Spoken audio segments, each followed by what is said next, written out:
నమస్తే D news కి స్వాగతం। నేను మీ దిగ్విజయ్। ముందుగా బులెటిన్ లో headlines.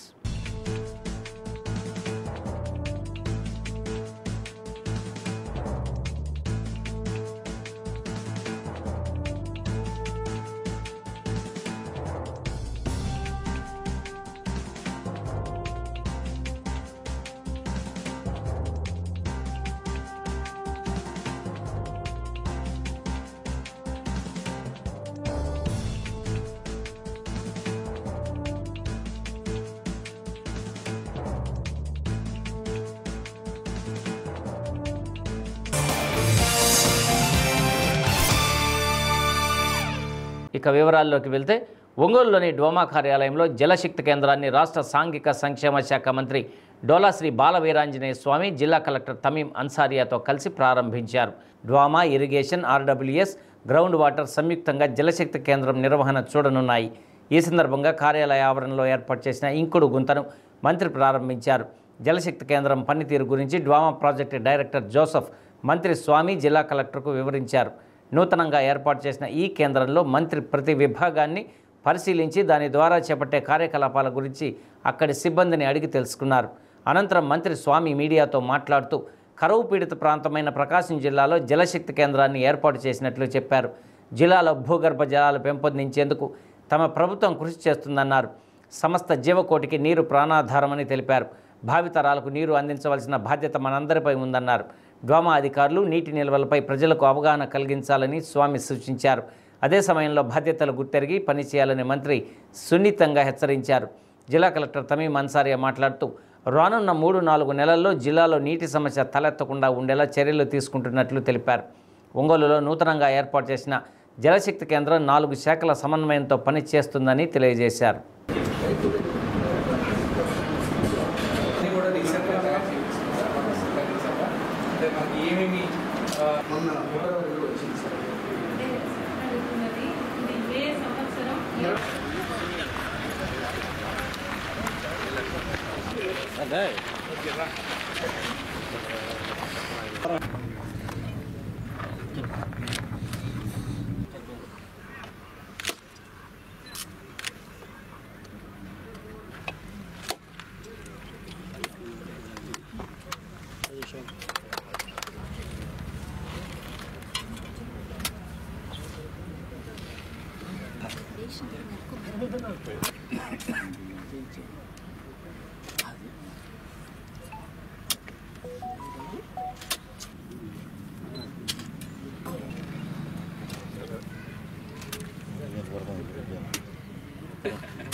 March 22 world water day సందర్భంగా మన ప్రకాశం జిల్లాలో డోమా ఆఫీస్లో జలశక్తి కేంద్ర మన గౌరవ డిస్ట్రిక్ట్ మినిస్టర్ సమక్షంలో ప్రారంభించడం జరిగింది।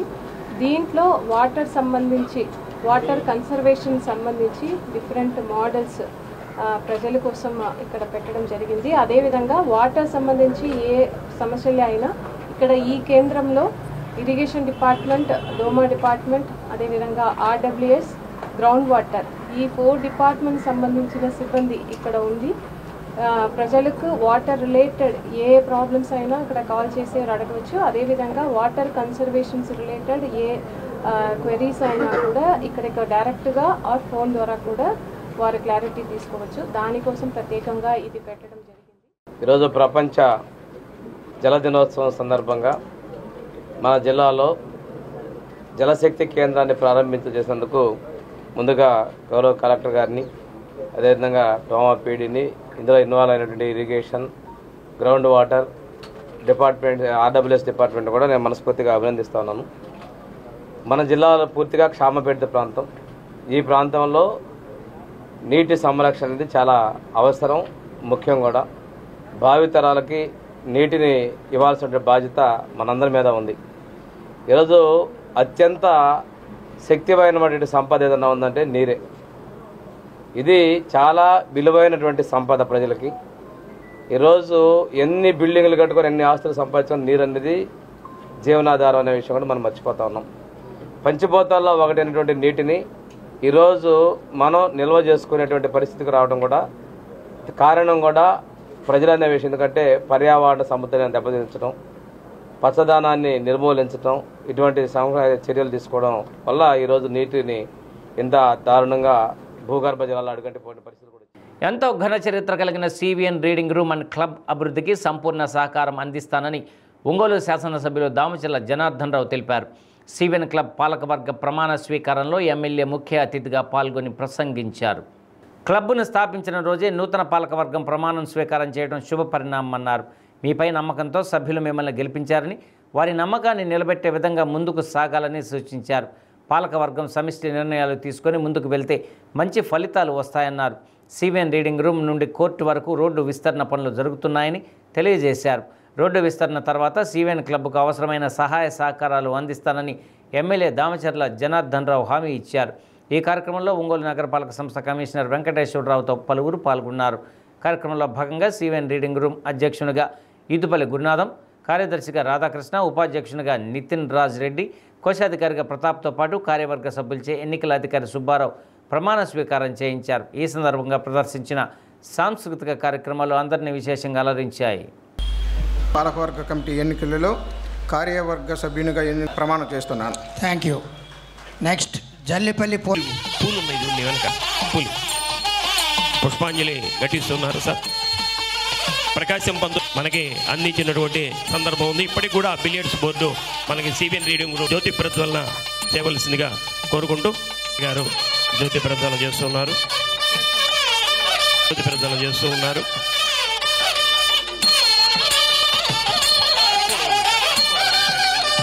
అలానే దేదీప్యమానంగా ఈ ముగ్గురి ఆధ్వర్యంలో CVN reading room and club దేదీప్యమానంగా వెలగాలని రీడింగ్ రూమ్లో అన్ని చాలా రకాలైన ఇంకా ఈ సివిఎన్ రీడింగ్ రూమ్ని ముందుకు తీసుకువెళ్ళాలని కోరుకుంటూ మనకి ముందుగా ఏంటండి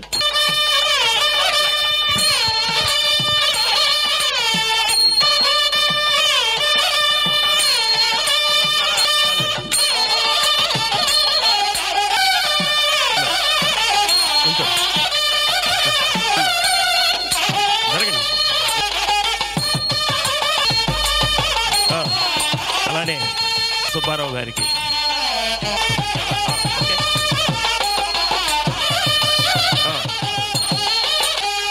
చాలా వేసుకోండి.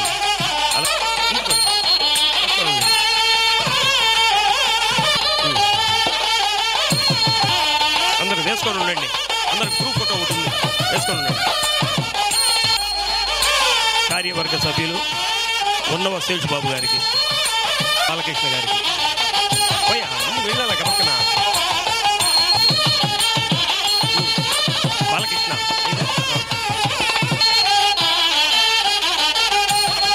జల్లిపల్లి పూర్ణచంద్రరావు గారు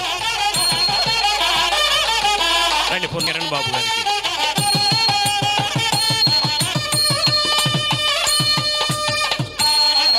చెక్కా రామకృష్ణారావు గారు, తోట శ్రీధర్ బాబు గారు,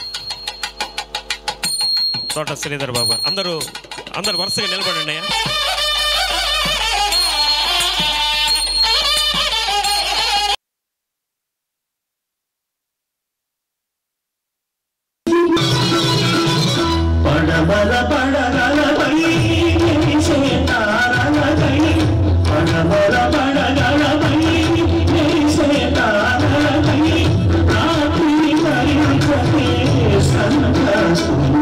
ఎన్నికలు జరిగాయి.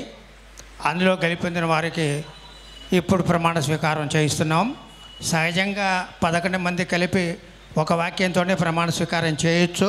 కానీ వీళ్ళంతా ముచ్చటపడి సరదాగా అసెంబ్లీలో వ్యక్తిగతంగా చేసినట్టుగానే మేము చేస్తామని అంటే ఆ కార్యక్రమాన్ని తీసుకున్నాం. 2025 సంవత్సరం మార్చి నెల 9వ తేదీ ఆదివారం జరిగిన CVN reading room and club పాలకవర్గ కమిటీ ఎన్నికలలో అధ్యక్షుడు పదవికి ఎన్నికైన ఈదుపల్లి గురునాథరావు అను నేను క్లబ్బు బైలా ప్రకారము నిబద్ధతతో నిజాయితీగా క్లబ్బు అభివృద్ధికి తోడ్పడే విధంగా పనిచేస్తానని ఈ సభా సాక్షిగా ప్రమాణం చేస్తున్నాను.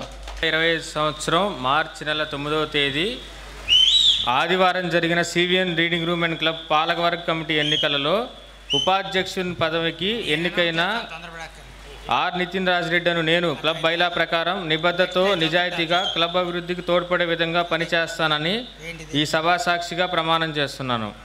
9వ తేదీ ఆదివారం జరిగిన సివిఎన్ రీడింగ్ రూమ్ క్లబ్ పాలకవర్గ కమిటీ ఎన్నికల్లో కార్యదర్శి పదవికి ఎన్నికైన కోడూరు రాధాకృష్ణ నేను క్లబ్ బైలా ప్రకారం నిబద్ధతతో నిజాయితీగా క్లబ్ అభివృద్ధికి తోడ్పడే విధంగా పనిచేస్తానని ఈ సభా సాక్షిగా ప్రమాణం చేస్తున్నాను. 5 సంవత్సరం మార్చి నెల 9వ తేదీ ఆదివారం జరిగిన CVN reading room and club పాలకవర్గ కమిటీ ఎన్నికల్లో జాయింట్ సెక్రటరీ పదవికి ఎన్నికైన తోట సాయి నవీన్ బాబీ అని నేను క్లబ్ బైలా ప్రకారం నిబద్ధతతో నిజాయితీగా క్లబ్ అభివృద్ధికి తోడ్పడే విధంగా పనిచేస్తానని ఈ సభా సాక్షిగా ప్రమాణం చేస్తున్నాను. 2025 సంవత్సరం మార్చి నెల 9వ తేదీ ఆదివారం జరిగినటువంటి మన క్లబ్బు పాలకవర్గ కమిటీ ఎన్నికల్లో కోశాధికారి ట్రెజరర్ అనే పదవికి ఎన్నికైన ఆర్ఎ వీరప్రతాప్ అని నేను క్లబ్ బైలా ప్రకారం నిబద్ధతతో నిజాయితీగా క్లబ్ అభివృద్ధికి తోడ్పడే విధంగా పనిచేస్తానని ఈ సభ సాక్షిగా ప్రమాణం చేస్తున్నాను. 2025 సంవత్సరం మార్చి నెల 9వ తేదీ ఆదివారం జరిగిన CVN reading room and club పాలకవర్గ కమిటీలో ఎన్నికలలో కార్యవర్గ సభ్యునిగా పదవికి ఎన్నికైన నేను ఉన్నో శేషబాబు అని నేను క్లబ్ బైలా ప్రకారం నిబద్ధతతో నిజాయితీతో క్లబ్ అభివృద్ధి తోడ్పడే విధంగా పనిచేస్తానని ఈ సభ సాక్షిగా ప్రమాణం చేస్తున్నాను. పదవికి ఎన్నికైన యామల బాలకృష్ణ అనే నేను క్లబ్ బైలా ప్రకారం నిబద్ధతతో నిజాయితీగా క్లబ్ అభివృద్ధికి తోడ్పడే విధంగా పనిచేస్తానని ఈ సభా సాక్షిగా దామచల్ల జనార్దన్ పాదాల సాక్షిగా ప్రమాణం చేస్తున్నాను. Thank you. హైదరాబాదులో ఉన్నటువంటి రవీంద్ర భారతి అంతటి ప్రఖ్యాతిగాంచిందో అలానే ఒంగోలులో ఉన్నటువంటి సివిఎన్ రీడింగ్ రూమ్ కూడా అంత ప్రఖ్యాతిగాంచింది. అలానే తిరుపతిలో ఉన్న మహతి లాగానే ఒంగోలులో ఉన్నటువంటి సివిఎన్ రీడింగ్ రూమ్, అలానే హైదరాబాదులో ఉన్నటువంటి త్యాగరాజ గాన సభ లాంటిదే ఇక్కడ ఉన్నటువంటి సివిఎన్ రీడింగ్ రూమ్. నిత్యం ఎక్కడైతే కళలు బాసిల్లుతూ ఉంటాయో అక్కడ దేవతలు ఆరాధించబడుతూ ఉంటారన్నటువంటిది ఒక ఆర్యోక్తి. ఉచితంగా అక్కడ మన కళారూపాలు జరుపుకునేదానికి ఒక మంచి స్టేడియాన్ని ఎన్టీఆర్ కళాక్షేత్రం పేరుతో ఏర్పాటు చేశారు. వారికి మనం కరతాళ ధ్వనులతోటి మనం ఎన్నిసార్లు వారికి అభినందనలు తెలియజేసినా సరే కళాకారులు వారి రుణం తీర్చుకోలేనటువంటి సందర్భం. ఇప్పుడు సివిఎన్ రీడింగ్ రూమ్ కూడా మంచి పాలక మండలి సభ్యులు కూడా విచ్చేశారు. వారు కూడా కళా హృదయం ఉన్నటువంటి వాళ్ళే. అందరూ మిత్రులందరూ కూడా ఏదో సేవ చేయాలన్నటువంటి సంకల్పంతో వచ్చినటువంటి మెంబర్స్ అందరికి కూడా ఇంటికి వెండి పళ్ళాలు కూడా ఒక్కో సంవత్సరం పంపించిన రోజులు కూడా ఉన్నాయి గతంలో. అలాంటిది ప్రస్తుతం ఉన్న పరిస్థితుల్లో ఆదాయం గణనీయంగా తగ్గిపోయి కొంచెం ఆర్థిక పరిస్థితి బాగాలేక ఇబ్బంది పడే పరిస్థితి ఉంది. ఇటీవల కొంచెం రోడ్డు విస్తరణలో ఆ క్యాంటీన్ కొంచెం షాపులు కూడా పోవటం కొంచెం ఇబ్బందికరమైన పరిస్థితి. మన స్థానిక శాసనసభ్యుల వారు దయచేసి సంస్థను దృష్టిలో పెట్టుకొని కొంచెం సర్వే చేయించి కొంచెం ఒక 4-5 అడుగులు అట్లా కొంచెం అటు ఇటుగా కాస్త వెసులుబాటు కల్పిస్తే సంస్థ చిన్న చిన్న షాపులతోటి మళ్ళా జీవితకాలం మీ పేరు చెప్పుకుంటూ చిరస్థాయిగా నిలబడుతుందని చెప్పేసి మరొక్కసారి సభాముఖంగా అందరి తరపున మిమ్మల్ని ప్రార్థిస్తూ ప్రాధాయపడుతున్నాము. 1991లో స్థాపించబడింది. అంటే దాదాపు 134 సంవత్సరాల విశిష్ట సేవలు అందించినటువంటి మరి ఒక చరిత్ర కలిగినటువంటి CVN reading room and club యొక్క చరిత్ర చాలా గొప్పగా ఉంది. చాలామంది ఇందాక చెప్పినటువంటి చూస్తే మరి ఒకవైపున కళారంగాన్ని ముందుకు నడిపిస్తూ మరొక వైపున క్రీడా రంగానికి కూడా ఊతమిస్తూ ఈ క్లబ్ సేవలు అందిస్తూ ఉంది.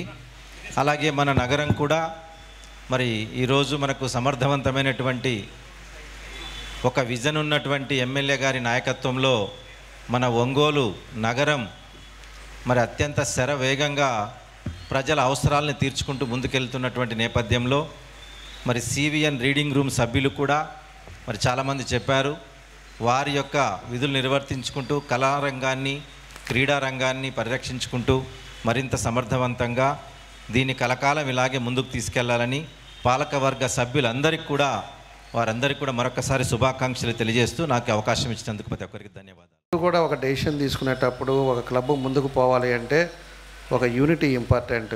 యూనిటీగా అందరూ కూర్చొని ఒక మంచి నిర్ణయాలతో పోయారు అంటే ఎవరైతే మెంబర్లు మీ మీద నమ్ముకొని ఈరోజు ఓట్లు వేశారో వాళ్ళందరూ కూడా సంతోషిస్తారు. క్లబ్ కూడా డెవలప్ అవడానికి కారణం ఉంటుందని చెప్పి కూడా నేను తెలియజేస్తున్నాను. కాబట్టి ఇందాక మన వాళ్ళు చెప్పినట్టు మేము కూడా ఎక్కడెక్కడ రోడ్స్ ఉన్నాయో ఇవన్నీ కూడా రోడ్డు వైండింగ్స్ చేస్తున్నాం. ఎందుకంటే ట్రాఫిక్ పెరిగింది, ఈరోజు పాపులేషన్ పెరిగింది. దానికి తగ్గట్టుగా మనం కూడా కొంత చేయాల్సిన బాధ్యతలుగా ఈరోజు కొన్ని ఏరియాలలో కూడా అన్నీ కూడా మనం పెద్దవి చేస్తా.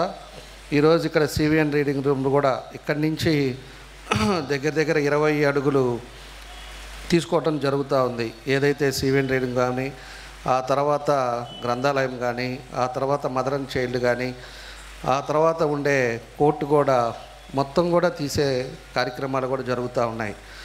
కాకపోతే మన వాళ్ళు కొంచెం ఫాస్ట్గా మనం ఇక్కడ ఏర్పాటు చేశారు. ఈ 2 రోజులు ఆగమన్నారు కాబట్టి ఆగారు. రేపటి నుంచి మళ్ళీ గ్రంథాలయం దగ్గర నుంచి కూడా స్టార్ట్ అయ్యి మదర్ అండ్ చైల్డ్ కూడా ఇవన్నీ కూడా 20 అడుగులు పైన తీసేసి ఇక్కడి నుంచి కూడా సెంట్రల్ లైటింగ్ తోటి మన ఆడ సర్కిల్ దాకా చేయాలని ఒక ప్రపోజల్ తోటి ఇవన్నీ కూడా ముందుకు తీసుకెళ్తున్నాం. కొన్ని చిన్న చిన్న ఇబ్బందులు ఉండొచ్చు, కానీ ప్రజల కోసం అదేవిధంగా డెవలప్మెంట్ కోసం కొన్ని నిర్ణయాలు తీసుకునేటప్పుడు కొంతమంది ఇబ్బంది పడ్డా కూడా మనం ఊరు బాగుపడాలి, మన ప్రాంతం బాగుండాలి, ఎవరు వచ్చినా కూడా ఈ ఒంగోలు అనేది చాలా బాగుంది అనే మాట రావాలి అనే ఉద్దేశంతో ప్రజలకి ఎక్కడ ఇన్కన్వీనియన్స్ రాకుండా ఉండాలనే కొన్ని నిర్ణయాలు తీసుకోవడం జరుగుతుందని చెప్పి కూడా మేము తెలియజేస్తున్నాం. ఈరోజు వచ్చిన తర్వాత 9 నెలలు అయినా కూడా 9 నెలల్లో అన్ని కార్యక్రమాలు కూడా అన్ని ప్రాంతాల్లో కూడా వర్కులు కూడా జరుగుతూ ఉన్నాయి. ఈరోజు రోడ్స్ కానీ, డ్రైనేజెస్ కానీ, అదేవిధంగా ప్రతి డివిజన్కి కూడా మేము 7 రోజులు 5 రోజులు ఒకటి పెట్టి 5 రోజుల్లో మొత్తం కూడా ఆ డివిజన్ అంతా కూడా క్లీనింగ్ సెక్షన్స్ కూడా పెట్టాం. ఈరోజు కాలువకల పొడికలు తీయటం కానీ, లేకపోతే డ్రింకింగ్ వాటర్ ప్రాబ్లం కానీ, ఎక్కడైనా ప్యాచ్ వర్క్స్ ఉంటే కానీ, అదేవిధంగా లైటింగ్ కానీ, ఇంకా ఏ అయితే సమస్యల్లో అక్కడ జంగిల్ క్లియరెన్స్ కానీ ఇవన్నీ కూడా మనం వచ్చిన తర్వాత మొదలుపెట్టి ఈరోజు డివిజన్స్ అన్నీ కూడా క్లీనింగ్ చేసుకుంటా ఒక్కోటి కంప్లీట్ చేస్తా ఒక పద్ధతి ప్రకారంగా ఈరోజు పబ్లిక్ ఇబ్బంది పడకుండా కొన్ని కార్యక్రమాలు కూడా చేయటం జరుగుతుందని చెప్పి కూడా మీకు తెలియజేస్తా ఉన్నా.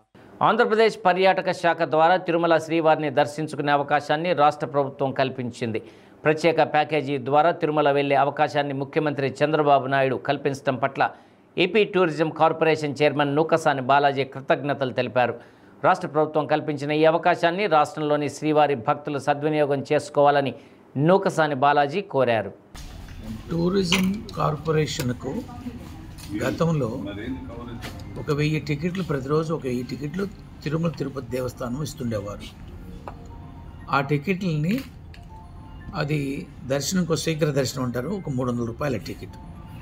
అయితే టూరిజం కార్పొరేషన్ వాటిని వివిధ ప్యాకేజీల రూపంలో Madras to Tirupati, Bengaluru to Tirupati, Hyderabad to Tirupati, Ooty to Tirupati, అలాగే విజయవాడ టు తిరుపతి, ఇలా కొన్ని ప్యాకేజీలు నడుపుతూ ఒక్కో టికెట్ ఏంటంటే ట్రాన్స్పోర్ట్ వాళ్ళని ఇక్కడ నుంచి ఎక్కడ మద్రాస్ టు హైదరాబాద్ విజయవాడ తిరుమలకి తీసుకురావటం, మళ్ళీ తీసుకెళ్ళటం, ఈ మధ్యలో వాళ్ళకి కావాల్సినటువంటి ఫుడ్ కావచ్చు, రకరకాలు కావచ్చు, లేదా షెల్టర్ కావచ్చు, ఇవన్నీ ఏర్పాటు చేసి మళ్ళీ వాళ్ళ గమ్యస్థానం చేర్చడం. ఇది ఒక ప్యాకేజ్ 2200, ఒక చోటనైతే 3000 ఇట్లా. దీని మీద ఏమైందంటే ప్రజల్లో ఒక బయటకు మీడియా ద్వారా రకరకాలుగా దుష్ప్రచారం జరిగిపోయింది. 300 టికెట్ని 3000కి అమ్ముకుంటున్నారు ఒకటి.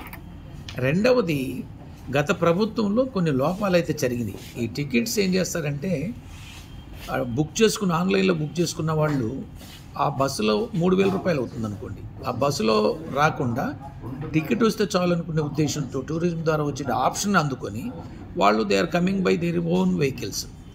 ఇక్కడ ఏమవుతుంది, వచ్చినటువంటి వాళ్ళు మేము టికెట్ని 3000 కొన్నాము, 300 రూపాయల టికెట్ అనేది దుష్ప్రచారం అయి గత ప్రభుత్వంలో జరిగిన లోపాల వలన ఇటీవల వచ్చినటువంటి కొత్త టీటీడీ బోర్డు ఇది అన్యాయం జరుగుతుంది లేదా కరప్షన్ జరుగుతుంది తీసివేయటం జరిగింది.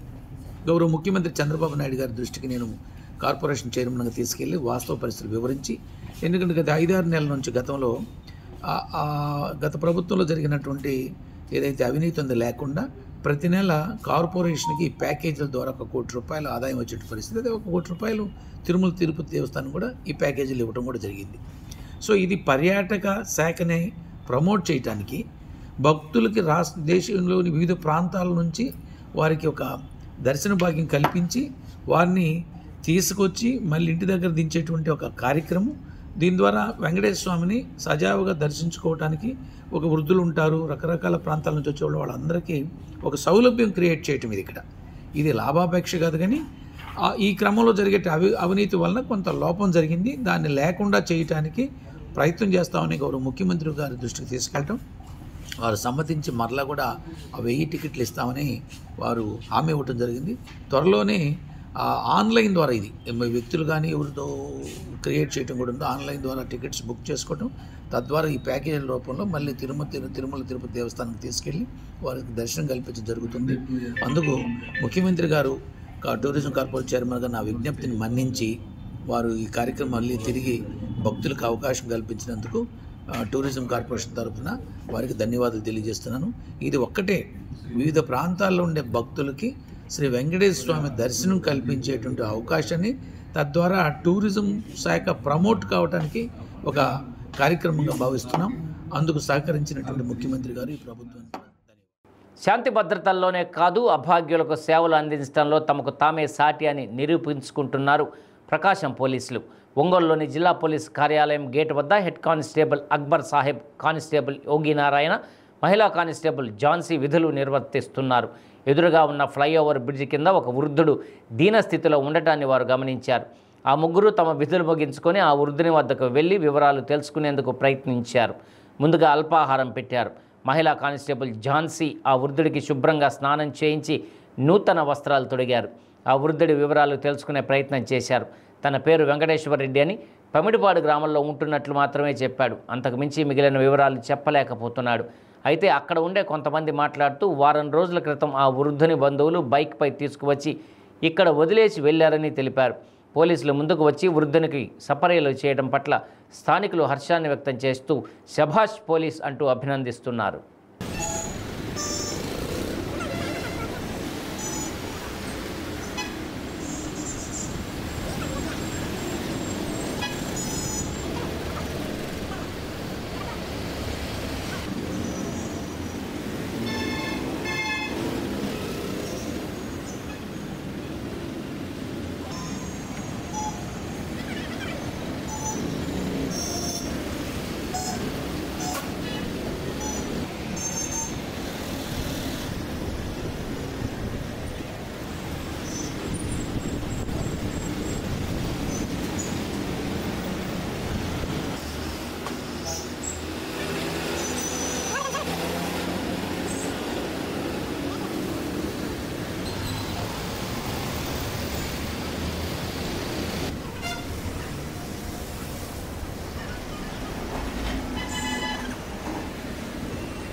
ప్రకాశం జిల్లా అభివృద్ధి వేదిక ఆధ్వర్యంలో భారత రాజ్యాంగం కనీస అవగాహనపై సదస్సు ఒంగోలు సంతపేటలోని రంగా భవనంలో నిర్వహించారు. ముందుగా భగత్ సింగ్ వర్ధంతి సందర్భంగా ఆయన చిత్రపటానికి నివాళులు అర్పించారు. సదస్సుకు సంయుక్త కిసాన్ మోర్చా కన్వీనర్ చిండూరి రంగారావు అధ్యక్షత వహించారు. మాజీ మంత్రి ఒడ్డే శోభనాథేశ్వరరావు మాట్లాడుతూ సుప్రీంకోర్టు మొదలు వార్డు మెంబర్ వరకు భారత రాజ్యాంగంపై ప్రమాణం చేసి రాజ్యాంగం నిర్దేశించినట్లుగా పనిచేస్తామని ప్రమాణం చేసేవారు. దురదృష్టవశాత్తు రాజ్యాంగానికే తూట్లు పొడుస్తున్నారని అన్నారు. దేశంలో ఫెడరల్ స్ఫూర్తికి విరుద్ధంగా రాజ్యాంగాన్ని నీరుగారుస్తున్నారని అన్నారు. వ్యవసాయ దేశంలో వ్యవసాయ రంగాన్ని నిర్వీర్యం చేస్తున్నారని ఆవేదన వ్యక్తం చేశారు. రైతులు పండించిన పంటలకు గిట్టుబాటు ధరలు కల్పించమని, రైతులు భిక్షమెత్తవలసిన దుస్థితికి రైతును తీసుకువచ్చిన ఘనత ప్రస్తుత ప్రభుత్వాలు దిగదార్చాయని అన్నారు. ప్రభుత్వాలు పరిపాలన నుండి తప్పుకొని కార్పొరేటర్లకు అప్పజెప్తున్నాయని విమర్శించారు. ఈ కార్యక్రమంలో రిటైర్డ్ జడ్జి చెన్నుపాటి దివాకర్ బాబు, వడ్డీ హనుమారెడ్డి, డాక్టర్ సుధాకర్, శంకు మనోరమ, కాట్రగడ్డ అరుణ, సిరిగిరి లలిత, వివిధ ప్రజా సంఘాల నాయకులు, రైతు సంఘ నేతలు పాల్గొన్నారు. అలాంటిది రాజ్యాంగమైన గొప్ప విషయాన్ని, ఇది సంక్లిష్టమైన భారతదేశంలో మనం జీవిస్తున్నాము. 75 సంవత్సరాల ఈ భారతదేశంలో అబద్ధమైన దేవుడు అని ఈ అబద్ధాన్ని ప్రచారం చేసుకుంటూ రకరకాల దాంతో బతుకుతూ ఒక తక్కువ మంది పురుషులు మార్చి హిందూ సామ్రాజ్యాన్ని స్థాపించడం సాధ్యం అవుతుందా? ఇది కాదు. ఓటు అనవసరంగా ఓటు కోసం అధికారం కోసం కొంతమంది ఇలా చేస్తారు. ఆ సమావేశాల్లో పూర్తిగా అయిపోయిన తర్వాత అనేక రాజీలు సర్దుబాట్లు చేసుకున్న తర్వాత జనవరి 26వ తేదీ అంబేద్కర్ గారు చెప్పింది ఏంటంటే మన అందరికీ సమాన రాజకీయంగా అందరికీ ఓటు హక్కు కల్పిస్తా ఉన్నాం. కానీ సమాన ఓటు రాజకీయ విషయాల్లో అందరూ సమానంగా ఉన్నట్టు ఈ రాజ్యాంగంలో కనపడతాం. కానీ భౌతికంగా చూస్తే ఆర్థిక సమానత్వం కానీ సామాజిక సమానత్వం కానీ లేదు. ఈ రాజ్యాంగం వైరుధ్యాలతో ప్రయాణం కాబోతా ఉంది. జనవరి 26 నుంచి ఈ రాజ్యాంగం వైరుధ్యాలతో ప్రారంభం కాబోతా ఉంది. ఆదర్శాలు ఆశయాలు ఒకవైపు, ఆచరణ మరోవైపు ఉంది. ఈ ఆదర్శాల్ని ఆచరణని ఈ వైరుధ్యాల్ని మనం ఎంతకాలం కొనసాగిస్తాము? వీలైనంత త్వరగా ఈ వైరుధ్యాల్ని మనం పరిష్కారం చేయకపోతే ఈ రాజ్యాంగం మనం రాసుకునే రాజ్యాంగం ధ్వంసం కావడానికి ఎంతో సమయం పట్టదు. లేదా అటువంటి వైరుధ్యాలు కొనసాగితే వాటికి ఎదురుగా నేను కూడా నిలబడాల్సి వస్తుందని చెప్పి ఆయన మాట్లాడిన విషయం కూడా. ఈ భారత రాజ్యాంగం మనందరికీ తెలిసిందే. భారత రాజ్యాంగ దినోత్సవం అనేది జరుపుకోవాలని మన గౌరవ ప్రధానమంత్రి మోడీ గారు, నరేంద్ర మోడీ గారు 2015లో మనకి ఒక గెజెట్ నోటిఫికేషన్ అనేది ఇచ్చారు. ఆ గెజెట్ నోటిఫికేషన్ ప్రకారం రాజ్యాంగ దినోత్సవము ఎవ్రీ ఇయర్ నవంబర్ 26వ తేదీ జరగాలని చెప్పి ఒక గెజెట్ నోటిఫికేషన్ కూడా ఇచ్చున్నాం. దాని ప్రకారం కాలేజీలో కానీ స్కూల్లో కానీ తర్వాత సెషన్స్లో మన అసెంబ్లీలో కానీ ఇది ప్రత్యేకంగా ఒక చర్చ జరగాలి, ఈ రాజ్యాంగం గురించి జరగాలని చెప్పి ఆయన ఇవ్వడం అనేది నేను చాలా సంతోషపడ్డాను. దాని ద్వారా ఈ రోజు రాజ్యాంగం అనేది కూడా ఈ రాజ్యాంగ దినోత్సవం రోజు చాలా మంది ఇది నేనైతే జరుపుతున్నాను. ఈ కాలేజీలో నేను ప్రిన్సిపల్ గా కూడా పనిచేశాను. ఇక్కడ ప్రిన్సిపల్ గా ఉన్నాను, వైస్ ప్రిన్సిపల్ ఉన్నాను, ఇప్పుడు ఇన్ఛార్జ్ సార్ చెప్పారు. నేను ఇచ్చుకోండి. ఆప్తా ఆయుర్వేద పంచకర్మ స్పెషాలిటీ ప్రథమ వార్షికోత్సవాన్ని పురస్కరించుకొని ఉచిత ఆయుర్వేద వైద్య శిబిరాన్ని నిర్వహించారు. ఒంగోలు పట్టణంలోని కొప్పోలు నందు ఆప్తా ఆయుర్వేద పంచకర్మ స్పెషాలిటీ క్లినిక్ నందు నిర్వహించిన ఉచిత ఆయుర్వేద వైద్య శిబిరంలో Panchakarma specialist doctor B Pavani ఉచిత వైద్య సేవలు అందించారు. ఈ సందర్భంగా వైద్య శిబిరానికి విచ్చేసిన వారికి బిఎండి టెస్టును ఉచితంగా అందించారు. గ్రూపిక్ కంపెనీ సహకారంతో కాల్షియం శాతం తక్కువగా ఉన్న వారికి పరీక్షలు నిర్వహించి ఆయుర్వేద మందులను అందించారు. ఈ సందర్భంగా డాక్టర్ బి పావని మాట్లాడుతూ ఆప్తా ఆయుర్వేద క్లినిక్ ప్రారంభించిన మొదటి సంవత్సరం పూర్తి చేసుకున్న సందర్భంగా ఉచిత వైద్య శిబిరాన్ని ఏర్పాటు చేయడం జరిగిందని అన్నారు. తమ ఆయుర్వేద క్లినిక్ నందు అన్ని రకాల వ్యాధులకు ఆయుర్వేద వైద్యం అందించడం జరుగుతుందని తెలియజేశారు. పట్టణ ప్రజలతో పాటు సుదూర ప్రాంత ప్రజలు ఆయుర్వేద సేవలను సద్వినియోగం చేసుకోవాలని డాక్టర్ బి పావని కోరారు.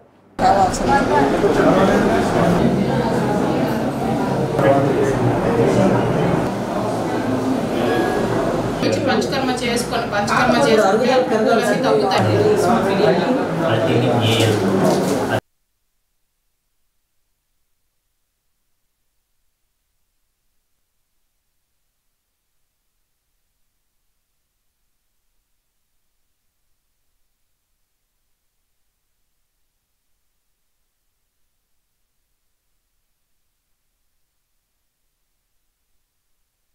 ఎండి పంచకర్మ కొప్పల్లో ఆయుర్వేద హాస్పిటల్ ఏర్పాటు చేసి సంవత్సర కాలం అయ్యింది. ఎంతోమంది మా సేవలను ఇప్పటిదాకా వినియోగించుకున్నారు. ఇక మీదట కూడా ఇంకా ఎక్కువ మంది ఆయుర్వేద హాస్పిటల్ సేవల్ని వినియోగించుకొని ఈ చికిత్సలు తీసుకోవాలని కోరుకుంటున్నాము. ఈరోజు సంవత్సర కాలం అయినందువలన వార్షికోత్సవం సందర్భంగా ఉచితంగా బిఎండి టెస్ట్ అంటే బోన్ మినరల్ డెన్సిటీ టెస్ట్ని కూడా అందరికీ అందేలాగా చూడాలని ప్రయత్నం చేస్తున్నాము. ఈ గ్రూపిక్ కంపెనీ వాళ్ళ సహకారంతో కూడా మనం ఇది చేస్తున్నాము. ఇక్కడ బోన్ మినరల్ డెన్సిటీ టెస్ట్ చేసుకోవటం వల్ల ఒక్కొక్కళ్ళకి బోన్లో ఎలాంటి కాల్షియం పర్సంటేజ్ ఎంత ఉంది ఏంటి అన్నది తెలుసుకుంటే మనం ఎలాంటి జాగ్రత్తలు తీసుకోవచ్చు అన్న సలహాలు ఇవ్వటం జరుగుతుంది. తక్కువగా ఉన్న వాళ్ళకి దానికి తగిన మందులు ఇవ్వటం జరుగుతుంది. రేపొద్దున ఇంకేదన్నా ట్రీట్మెంట్స్ అవసరము అనుకుంటే ఇక్కడ జరిగే పంచకర్మ విధానాలలో వాళ్ళకు వైద్య సహకారం చేయగలుగుతామండి. మెయిన్గా ఇక్కడ ఆప్తా ఆయుర్వేద హాస్పిటల్ అనేది పంచకర్మ హాస్పిటల్ అండి. కేరళీయ పంచకర్మలు అన్నవి ప్రతి ఒక్కళ్ళకి తెలిసే ఉంటుంది. ఎక్స్టర్నల్గా ఆయిల్ థెరపీస్ చేయటమే కేరళీయ పంచకర్మ థెరపీస్ అనేవి ఉంటాయి. ఇది క్లాసికల్గా జరిగే పంచకర్మలు కూడా అంటే ఇంటర్నల్గా ఆయిల్ ఇవ్వటము, స్నేహపానము, వమనము, విరేచనము ఇలాంటివన్నీ కూడా ఇక్కడ జరుగుతాయి. దీర్ఘకాలిక వ్యాధులు, ఈ చర్మ వ్యాధులు అయితేనేమి, సోరియాసిస్ అయితేనేమి, రాత్రిపూట నిద్ర లేదంటారు, ఇన్సోమ్నియా అంటారు, ఇలాంటి వాటికి అయితేనేమి, శిరోధార లాంటి చికిత్సలు అయితేనేమి, మోకాలు నొప్పులు అయితే వాళ్ళకి జానువస్తి, నడు నొప్పి అయితే కటివస్తి, ఇలాంటి ఎన్నో రకాలైనటువంటి పంచకర్మ విధానాలన్నీ ఈ ఆప్తా ఆయుర్వేద హాస్పిటల్లో ఉన్నాయి. ఈ చుట్టుపక్కల ఎవరైనా పల్లెల వాళ్ళు ఉండి ఇక్కడే ఉండి ట్రీట్మెంట్ తీసుకోవాలి అనుకుంటే కూడా వాళ్ళకి ఇక్కడ అవకాశం ఉంది. మమ్మల్ని కలిసినప్పుడు వాళ్ళకి చెప్తాం ఎలా ఏంటి అవకాశం ఎలా అవైల్ చేసుకోవాలి అన్నది. ఎంతోమంది మా దగ్గరకు వచ్చే వాళ్ళు చాలామంది అంటే సిస్టమ్ని నేనేమి క్రిటిసైజ్ చేయటం కాదు, అల్లోపతి మెడిసిన్స్ వాడటం వల్ల కొన్ని సైడ్ ఎఫెక్ట్స్ ఉంటున్నాయి అని చెప్పి ఇక్కడికి రావడం జరిగిందని ఎంతోమంది చెప్తున్నారు. నిజమే, అదైతే కొంతవరకు నిజమే.